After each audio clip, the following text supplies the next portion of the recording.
Hey guys, so at this time, you should have already downloaded the associate's degree that you wish to complete and have accessed your dual credit transcript.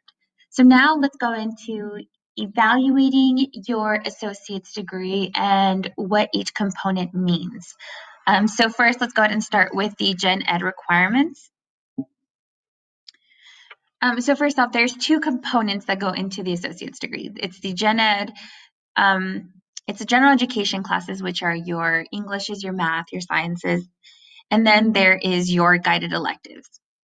So for your Gen Ed, you must complete 31 credits. Each Gen Ed has a different category that you must meet or area that you must complete in order to move on.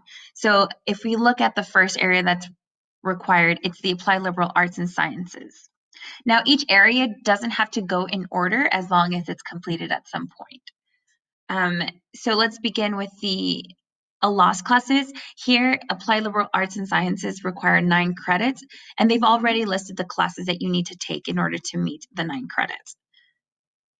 Each class is worth 3, so once you've completed this, you've already met the 9. Now let's move on to Area 1, which is your communications. Area 1 requires 6 total credit hours, but in order for you to move into taking any of these following classes, you must first complete a prerequisite, which is your Composition 1 class. And this is a class that was given by Ms. Bailey. Some of you have already taken it, or some of you still need to test into it, and that's where your AccuPlacer comes into play. Once you've already taken Composition 1 with Ms. Bailey and have successfully completed that class, then you can move on to Composition 2. And this is the class that Ms. Hayes is giving this semester. Okay.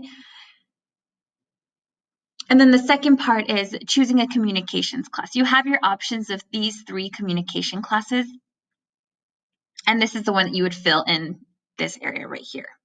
So you have your English Composition 2, and then one of your communications class, and that'll complete Area 1. So let's move on to Area 2.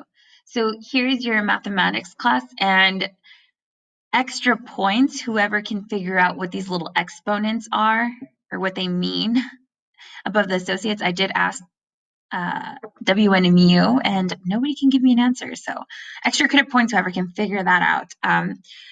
So for the math area 2, there is the BCIS component, which is a prereq. So in order for you to take a math class, you must complete the BCIS class before you can take any math classes. Okay, once you've completed your fundamentals or your BCIS class, then you can move on and selecting one of the options here for your math class. Math 1220 college algebra is normally worth 4 credits, so this is why they give you the option between 3 to 5 credits. So once you've already met one of the math classes here, now you're done with Area 2 and you can move on. So now there's Area 3, which is science.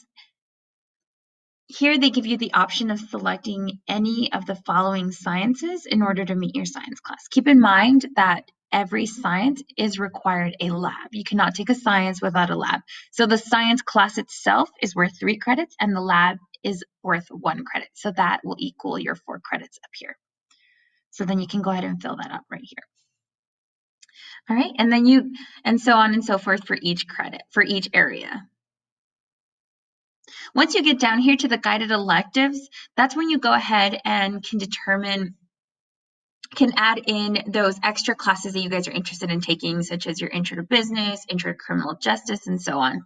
The cool thing about your prereqs is that they're not a loss for you guys. It still counts as a guided elective. So your Composition 1, which is worth 3 credits, your BCIS class, which is also worth 3 credits, or any remedial classes that you took, such as Math 1215 or any other class that you've taken, can be placed down here in your guided electives. So say you took your Composition 1 class with Ms. Bailey, that one would go right here. So you've already met 3 credits of the guided electives.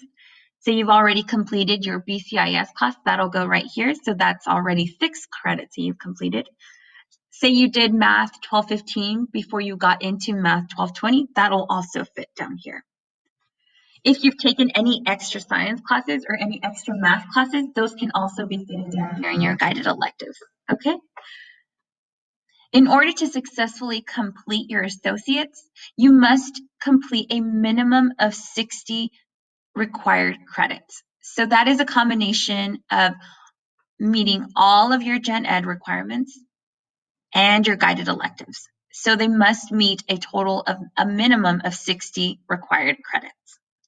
All right, so that's basically your associate's degree in a nutshell. All right, so the next video we're going to talk about what your assignment is and what you need to do in order to complete your associates.